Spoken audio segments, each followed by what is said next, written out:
আসসালামু আলাইকুম রহমতুল্লাহি ওয়া বারাকাতুহু। সম্মানিত প্রিয় মুসলিম ভাই ও বোনেরা, আর ইসলামিক টিভির পক্ষ থেকে সকলকে জানাই আন্তরিক মোবারকবাদ। আশা করি সকলে ভালো আছেন। আমিও আলহামদুলিল্লাহ আল্লাহর রহমতে ভালো আছি।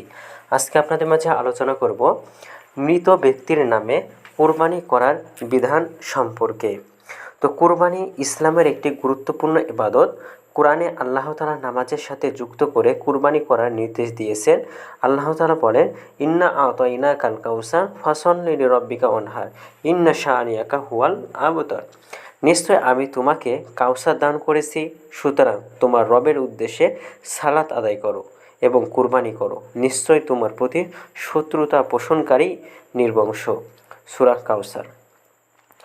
আর অন্য আয়াতে বলা হয়েছে, কোরবানির উটকে আমি তোমাদের জন্য আল্লাহর অন্যতম নিদর্শন বানিয়েছি, তোমাদের জন্য তাতে রয়েছে কল্যাণ। সুতরাং সারিবদ্ধভাবে দণ্ডায়মান অবস্থায় সেগুলোর ওপর আল্লাহর নাম উচ্চারণ করো।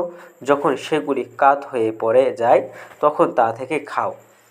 যে অভাবী মানুষের কাছে হাত পাতে না এবং যে অভাবী চেয়েও বেড়ায় তাদেরকেও খেতে দাও। এভাবেই আমি এগুলিকে তোমাদের অনুগত করে দিয়েছি, যাতে তোমরা কৃতজ্ঞতা প্রকাশ করো। আল্লাহর কাছে পৌঁছে না এগুলোর গোশত এবং রক্ত, বরং তার কাছে পৌঁছে তোমাদের তাকওয়া। এভাবেই তিনি সে সবকে তোমাদের অধীন করে দিয়েছেন, যাতে তোমরা আল্লাহর তাকবীর পাঠ করতে পারো। এজন্যই যে তিনি তোমাদেরকে হেদায়েত দান করেছেন। সুতরাং তুমি সৎকর্মশীলদের সুসংবাদ দাও। সূরা হজ। যারা জিলহজ মাসের 10, 11 এবং 12 তারিখে নিজেদের নিত্য প্রয়োজনীয় খরচ ছাড়া অতিরিক্ত 7.5 তোলা সোনা বা এর সমমূল্যর মালিক হয়, হানাফি মাযহাব অনুযায়ী তাদের ওপর কুরবানি করা হলো ওয়াজিব। অন্যান্য মাযহাবে কুরবানি ওয়াজিব নয়, বরং সুন্নতে মুআক্কাদা। অন্যান্য নফল ইবাদতের মতো মৃত ব্যক্তির পক্ষ থেকে নফল কুরবানি করে তার সওয়াবের আশায় করা যায়। আয়েশা রাদিয়াল্লাহু তাআলা আনহা বলেন যে, আন্না রজুলান ক্বালা লিন নাবিয়্যি সাল্লাল্লাহু আলাইহি ওয়াসাল্লাম ইন্না লিউম্মি ইফতারাত নাফসুহা ওয়া ইন্নী আযুন্নুহা লাউ তাকাল্লামাত তাসাদ্দাকাত ফালিয়া আজরু আন আন আন তাসাদ্দাকা আনহা ক্বালা নাআম।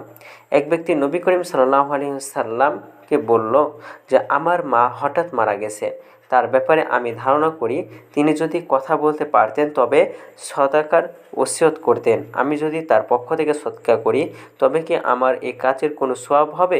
নবী করিম সাল্লাল্লাহু আলাইহি সাল্লাম বললেন, হ্যাঁ। সহিহ মুসলিম শরীফের হাদিস। নবী করিম সাল্লাল্লাহু আলাইহি সাল্লাম নিজের পক্ষ থেকে কুরবানি করার পাশাপাশি নিজের উম্মতের পক্ষ থেকেও কুরবানি করতেন। আয়েশা রাদিয়াল্লাহু তাআলা আনহা এবং আবু হুরায়রা রাদিয়াল্লাহু তাআলা আনহু থেকে বর্ণিত রয়েছে। আল্লাহ রসুল সাল্লাল্লাহু আলাইহি ওয়াসাল্লাম কুরবানি ইচ্ছা করলে 2টি মোটা তাজা মাংসর শিংযুক্ত ধূসর বর্ণের এবং ছিন্ন মুষ্ক মেষ ক্রয় করতেন। এর একটি নিজের উম্মতের যারা আল্লাহর একত্বের সাক্ষ্য দেয় এবং তার নবুয়তের সাক্ষ্য দেয় তাদের পক্ষ থেকে, এবং অপরটি মুহাম্মদ সাল্লাল্লাহু আলাইহি ওয়াসাল্লাম এবং তার পরিবারবর্গের পক্ষ থেকে কুরবানি করতেন। সুনানে ইবনে মাজাহ। মৃত ব্যক্তি যদি কুরবানির জন্য ওসিয়ত না করে তাহলে তবে মৃত ব্যক্তির নামে দেওয়া কুরবানি নফল কুরবানি গণ্য হবে এবং এই কুরবানির গোশত নিজেরা খাওয়া যাবে, আত্মীয়স্বজনকেও দেওয়া যাবে। আর যদি মৃত ব্যক্তি কুরবানির ওসিয়ত করে গিয়ে থাকে তবে ওই ওসিয়ত পূরণের জন্য দেওয়া কুরবানির গোশত নিজেরা খাওয়া যাবে না এবং ধনী আত্মীয়দের দেওয়া যাবে না। এই গোশত দরিদ্র এবং মিসকিনদের মাঝে সদকা করে দিতে হবে। তো ভিডিওটি যদি আপনাদের ভালো লাগে তাহলে অবশ্যই চ্যানেলটি সাবস্ক্রাইব করে পাশে থাকবেন। ধন্যবাদ সকলকে। নিজে ভালো থাকুন, সুস্থ